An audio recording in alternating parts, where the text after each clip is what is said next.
One of the most common arguments in the Star Trek fandom is the role of Starfleet and its level of duty the organization has to people outside of its jurisdiction. For instance, it is debated what their role should have been in the Klingon Civil War, if the organization had waited too long before retaliating against the Dominion, causing the Dominion War, and the merits of the armistice that spurred the creation of the demilitarized zone, thus allowing the Maquis to become popular within the region. However, when we take a look at this, we really have to ask ourselves, what's the question behind the question? And in truth, the real debate is over the very soul of Starfleet as a scientific and military arm of the Federation. What is their obligation to their own people, and what is the obligation to that of the galaxy at large? Let's just get into it. To boldly go where no man has gone before.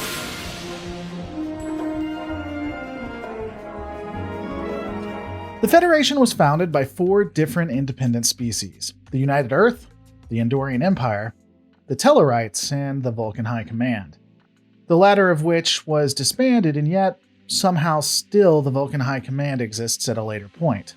3 of these 4 governments had been in conflict with each other, engaging in various wars at one point or another. Tensions were always high in the region due to the history. It would take the introduction of another species, a government that had not been a part of these wars, to bring everyone together. The United Earth would find itself friends among the 3 different varying races, even if those individual races didn't trust the others. Humanity would be able to unite with them in common causes. This would be the basis of the coalition of planets. In the coalition, each government and peoples would bring something unique, both in technology and culture, to the very loose alliance. Terrans had an unbelievable knack for community building. The Vulcans were logical and brought ethical constraints to what might have been unconstrained power. The Andorians were passionate and had an amazing ability to make weapons of mass destruction, and the Tellarites were unparalleled linguists. And, while it may seem odd, they actually would help bring diplomacy to the other 4. As time passed, the coalition would either fracture or come to near fracturing multiple times. The existence of the loose alliance was always in flux. But, in large part due to the humans, it would persevere and ultimately be a precursor to something more substantial. There is an enormous amount of information we don't know about the Alliance that would become known as the United Federation of Planets. However, the Charter created a strong centralized government that would have drastic reigning power over member states, but also provides great advantages as well. This included scientific knowledge, military defense, and more. When analyzing what Starfleet's mission is and what their galactic goals should be, looking at some of the founding documents is also extremely important, including one of the beginning paragraphs of the Federation Charter. We, the life forms of the United Federation of Planets, determined to save succeeding generations from the scourge of war, and to reaffirm faith in the fundamental rights of sentient beings, in the dignity and worth of all life forms, in the equal rights of members of planetary systems large and small, and to establish conditions under which justice and respect for the obligations arising from treaties and other sources of interstellar law can be maintained, and to promote social progress and better standards of living on all worlds, and for these ends, to practice toleration and live together in peace with one another, and to unite our strength to maintain interstellar peace and security, and to ensure, by the acceptance of principles and the institutions of methods, that weapons of destruction shall not be used, save in the common interest. The Prime Directive also gives us a clue into what Starfleet is about. No starship may interfere with the normal development of any alien life or society. The genesis of the Federation would seem to be an entity that promotes the interests of all, but has a strong basis in the protection of its own citizens. It does promote cohabitation and tolerance for everyone, however. Starfleet, in turn, was designed to explore the galaxy, but not to interfere with other governments, and, according to Directive 10, only allows for defense and combat as a last resort when all reasonable attempts at diplomacy have failed. So while the Federation may consider assisting others, the preservation of its very self was paramount, which, given that we know the Federation was born of internal conflict and war, makes a lot of sense. However, this is just the beginning. We need to see how these principles worked in practice throughout the centuries. To boldly go where no man has gone before.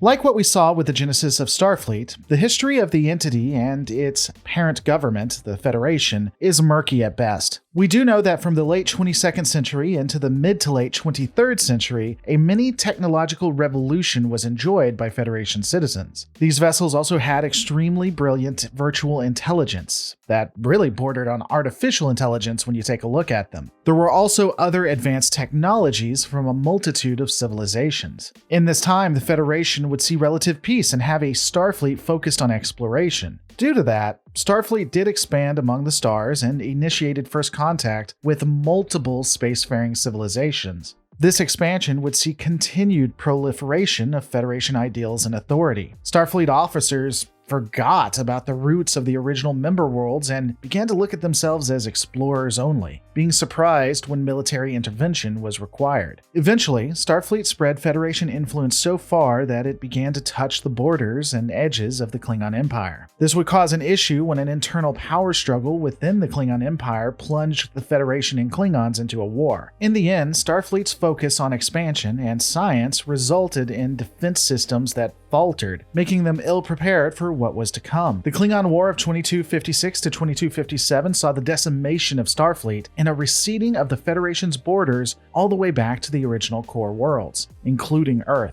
The enlightened Starfleet before the war ultimately lost its soul during this time as a plot to destroy the homeworld of the Klingon Empire was hatched in a final bid to win that war. Luckily, Starfleet officers stood up against the Admiralty and argued that diplomacy should win out versus wholesale genocide. After the war, the Federation and Starfleet began to rebuild. Architects of a post-Klingon War Federation leaned heavily on automation and the use of virtual intelligence, as well as actual artificial intelligence to assist in rebuilding and innovating the Federation. This reliance on automation would result in another devastating period for the Federation, as well as Starfleet.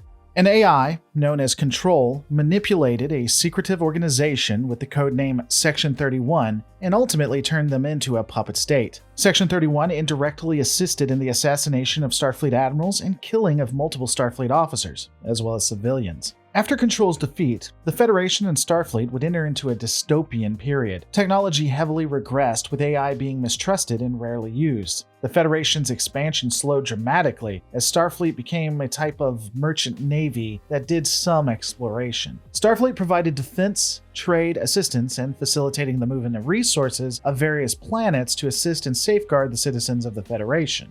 Starships were sent on specific missions, the most notable being the 5-year mission of the USS Enterprise. Exploration would be an important part of Starfleet, but not its only focus. In effect, Starfleet would have a primary goal of defense and becoming more and more of a military. This was shown absolutely necessary due to engagements with adversaries like the Romulans as well as the Klingons. However, even at this time, Starfleet was open and sympathetic to assisting others. There are multiple instances for this, but the most known is when the Federation and Starfleet offered assistance after a catastrophic event resulted in the destruction of the Klingon homeworld's moon. This would spell destruction for all of the Klingon Empire itself. The Federation, and by necessity, Starfleet, agreed to an alliance with the Klingon Empire to ensure their continued existence. While conflict and war were still not rare for Starfleet, the alliance with the Klingons that was initially shaky ultimately solidified. There would be more strife with the Romulans, but ultimately the Treaty of Algernon was signed, meaning that Starfleet no longer had any major power that would challenge its authority. Because of this, Starfleet began a drastic reorganization of its infrastructure, moving more to a scientific exploration and humanitarian organization. This reorganization heralded the beginning of the Federation's Golden Age. In the 23rd century, before the Golden Age, Starfleet focused on its own internal struggles while still attempting to provide aid to others when they could. It started out as a scientific organization that ultimately became a definitive military that preferred to use its resources towards scientific research. The methodology would lead people into a peace and prosperity that had never been seen before. On the shoulders of those in the 23rd century, would the 24th century Starfleet be able to become a dominant power in the Alpha and Beta quadrants? To boldly go where no man has gone before.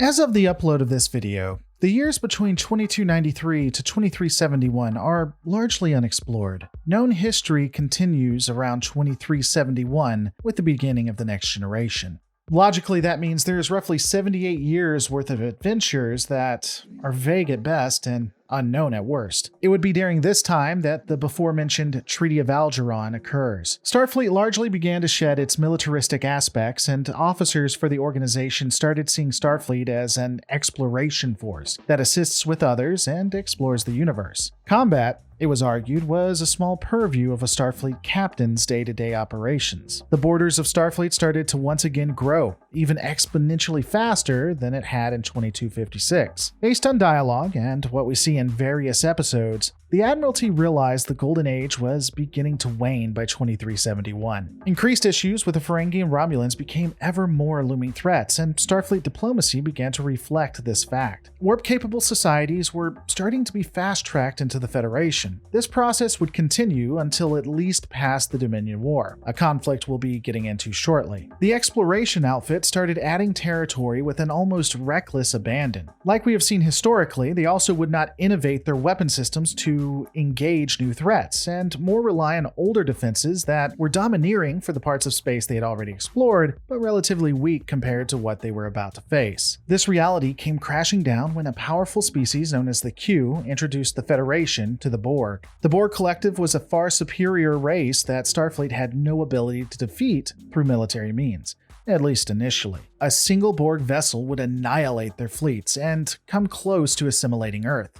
The Romulans, as discussed, had also taken notice of the Federation and was beginning to move on their territory. At this point, we begin to see slow movements towards military aspects in the inner workings of the quote-unquote scientific consortium. While it could be argued there had always been elements of Starfleet that considered itself a military, indeed we see heroes from the Cardassian border wars that were adamant about Starfleet having this purpose. After the Battle of Wolf 359, the military elements would have an extreme amount of influence in internal Starfleet politics. It could also be debated that the creation of the demilitarized zone with the Cardassians, a regional power that had caused strife for the Federation on its borders, was established as a way for Starfleet to pacify this relatively weak species to ensure they could focus on the bigger threats. Like was said before, this facilitated the creation of the Maquis. The Federation-Cardassian Treaty ceded several planets to the Cardassian Union that had been settled by Federation citizens. Interestingly, there is evidence that some admirals had been opposed to this deal, but it was begrudgingly accepted for pragmatic purposes.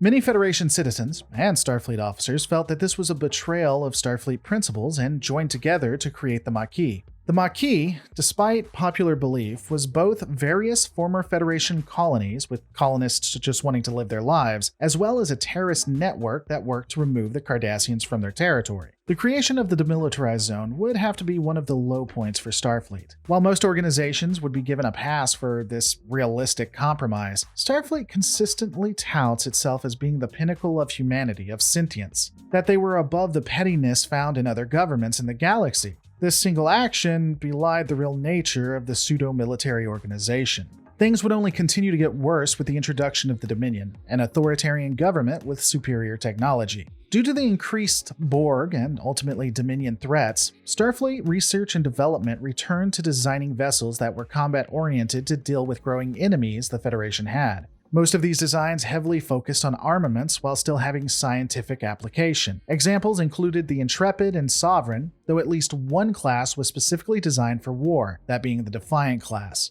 The designs of the vessels reflect the growing culture as fears of the Dominion led to an attempted coup by Admiral Layton in 2372. The collapse of the coup's leadership meant the Old Guard still stayed in power, but the change in Starfleet ethos had been cemented. That didn't mean the vestiges of the Golden Age mentality didn't still exist within the Federation, though. Indeed, some of the officers that gave their oath to protect it adamantly believed this concept. And this mentality showed in the near future as the Federation would restrain Starfleet, making them powerless to do anything when the Klingons attacked the Cardassians in 2372. Starfleet inaction would lead to a prolonged Klingon-Cardassian war. In fact, the continued inaction of the Federation and Starfleet resulted in the Klingon-Federation War of 2372 to 2373. This would inflict heavy losses on both sides and weakened both of them. It would be ironic that in an attempt to not take a side and broker peace, arguably what many think the Federation should do in these instances, it results in making the inevitable Dominion War much, much harder. And the truth is that conflict wasn't too far off, it being sparked due to Starfleet mining the Bajoran wormhole in an attempt to stem the tide of Dominion vessels that were reinforcing the Cardassian Union. The Dominion War, like the wars before it, brought the Federation to near extinction as Dominion forces pushed to the Vulcan border, making an attack on Earth very feasible. However, it would be this conflict that ultimately shows Starfleet who they really are when there is no hope. As discussed, in the 23rd century, Starfleet came within a day of destroying the homeworld of the Klingon Empire. In the 24th century, Starfleet not only created a virus that would completely eradicate an entire race, but also orchestrated a massive fraud that pulled the Romulan Star Empire into the war. This fraud resulted in the complicity of a captain allowing the death of a Romulan senator and other men, something that they would all have to live with. The Dominion War brought Starfleet to its knees and revealed the true nature of Starfleet officers, from Starfleet Medical to Starfleet Security to the Admiralty and everything in between. They all sacrificed their morals, their very souls. It did allow the continued existence of Starfleet, though, a Starfleet that had men the organization would need. The Dominion War, at the very least, shows that Starfleet has to become excessively desperate to lose its morals. That for most of the time, even when the chips are down, they do stick to what they believe in. The Dominion War would leave the Alpha and Beta quadrants shattered. Starfleet, even in its crippled state, would be such a powerful military that the Federation was the only superpower left in the region. The Dominion War had a lasting effect, ensuring that the military mindset and culture would be enduring at least up until the 32nd century. Starfleet did slowly begin to rebuild. The vessels created would be for defense, such as the Defiant, the Sovereign, Intrepid, Prometheus, and others. To be fair, it wouldn't be all bad for Starfleet. The return of Voyager was celebrated and a point of pride for the officers across the galaxy. The ship that everyone thought was destroyed that explored the Delta Quadrant and made it home. The Federation wasn't the only government struggling in the Alpha and Beta quadrants, though. An internal civil war in the Romulan Star Empire resulted in massive instability in the region. The new leader beneath the Raptor's wing crafted a plot to destroy Earth and take over the Federation. Even if Shinzon had succeeded in destroying Earth, this ill-conceived plan likely would have still failed. And again, the only thing it did was serve to bolster the military culture found within Starfleet and beginning to infest the Federation. The years after the near-Romulan Federation War of 2379 was, again, a period of renewal. Starfleet began to build specialized vessels that could help with specific missions. There would be some exploration, but the Federation was still licking its wounds for all intents and purposes. Also, once again, Starfleet would begin to rely on virtual intelligence and artificial intelligence to facilitate its operations. Unfortunately, officers that serve the Federation would rarely have any time to breathe in this era. Starfleet operations would find itself compromised when agents from a secret organization related to the Tal Shiar had an officer placed as the head of Starfleet security. With access codes to vessels across the galaxy, this agent of malcontent would threaten Starfleet captains and weave intricate plots to steer galactic events. Given how powerful Starfleet had become, the quasi-subjugation of the Alpha and Beta quadrants wouldn't be that hard. In Romulan territory, the star would go nova. The Federation Council, tired of war and being the galactic savior, resisted calls to assist the Romulan people and save them from near annihilation. Elements within Starfleet stood up against the Council's bigotry and convinced them to assist in the rescue. The largest relief armada ever constructed became a reality at breakneck speeds. During these operations, the previous maligned entity would strike. The head of security, the Zadvash agent, corrupted all of the non-sentient androids, and that resulted in the destruction of an entire shipyard facility and set Mars ablaze for years upon years. The Federation Council recoiled and demanded all operations to assist the Romulan Star Empire halt. The sympathetic elements within the military were either silenced or forced to resign. The Federation and its military arm became isolationist overnight. Starfleet would continue to make advanced ships of war and focus on its own internal struggles. When threatened, it would be able to quickly answer with overwhelming force. The 24th century is where we have the current bulk of our knowledge regarding Starfleet. It shows us that sentience of the society can and do become complacent, thus becoming weak against foreign invaders. However, once threatened, Starfleet is willing to get the job done. Additionally, we know that Admiralty and even officers are more than willing to give up their morals ultimately if it means the continuation of the Federation. The Dominion War and the Borg attacks changed Starfleet forever, at least until its near destruction at a later point. This quote-unquote scientific organization was now solidly a military that would more focus on the common defense of its worlds than the scientific endeavors and exploration. We'll talk about the impacts of that when we look at the buildup and near destruction of Starfleet and of the Federation. To boldly go where no man has gone before.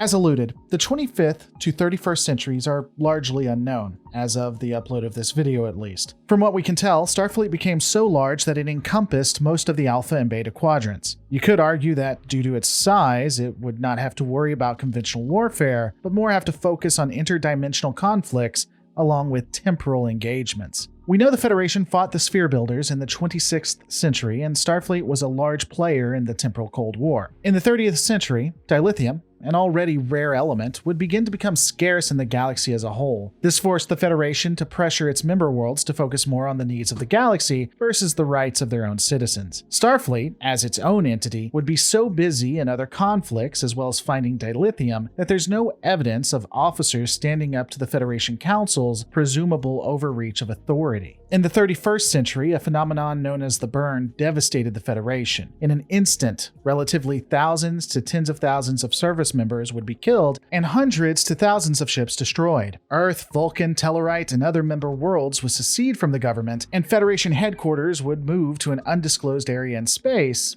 to stay safe. When analyzing the 24th century, I noted that Starfleet stopped having a focus on scientific endeavors to more become a military outfit. This would have the dire consequence of a 32nd century Starfleet becoming a second-tier organization that was outclassed by multiple other organizations in the sciences. Starfleet's sole duty now was damage control, its vessels being dispatched to defend against pirates, raiders, and other ne'er-do-wells. Ironically, all of this would cause Starfleet to return to its original form. It was one that would focus on helping people when they could. It took the entire institution being reduced to little better than a militia to have the Admiralty realize what the original purpose was. But even then, things would seem to get worse as Starfleet declined to ally with the Emerald Chain, a pirate and terrorist organization that dwarfed the capabilities of the Federation. The denial was due to the Emerald Chain's refusal to rid itself of corruption for the Alliance to work. The brief war between the Emerald Chain and Starfleet ended with a total victory for the Federation. The weak infrastructure of the Emerald Chain meant that its infrastructure would soon crumble. This victory, along with the discovery of a dilithium nursery, would allow Starfleet to begin exploring again and reuniting the Federation. The 32nd century saw a Starfleet that was weaker than what the 23rd century had seen, but one that had returned to the ideals of what Starfleet was supposed to be. When analyzing Starfleet, we find that the institution is, well, it depends on the time that we look at, really. Starfleet is a product of the people who served it, both in the civilian elements as well as those service members. At times, it was the pinnacle of all sentience. At others, it did what it had to survive, and sometimes it could drop as low as any 21st century organization you can find. That said, even at its lowest, there were still people that would stand up for the ideals of what it meant to be a Starfleet officer. In my opinion, the people of today would be lucky to even be what Starfleet is at its lowest. To be what Starfleet is at the Pale Moon Light or other pieces in time. As it stands, no matter when we look at it, the soul of the Federation is still one that's purer than any one that can be found in the real world. But all of these are my thoughts. What are yours? Let me know in the comments below.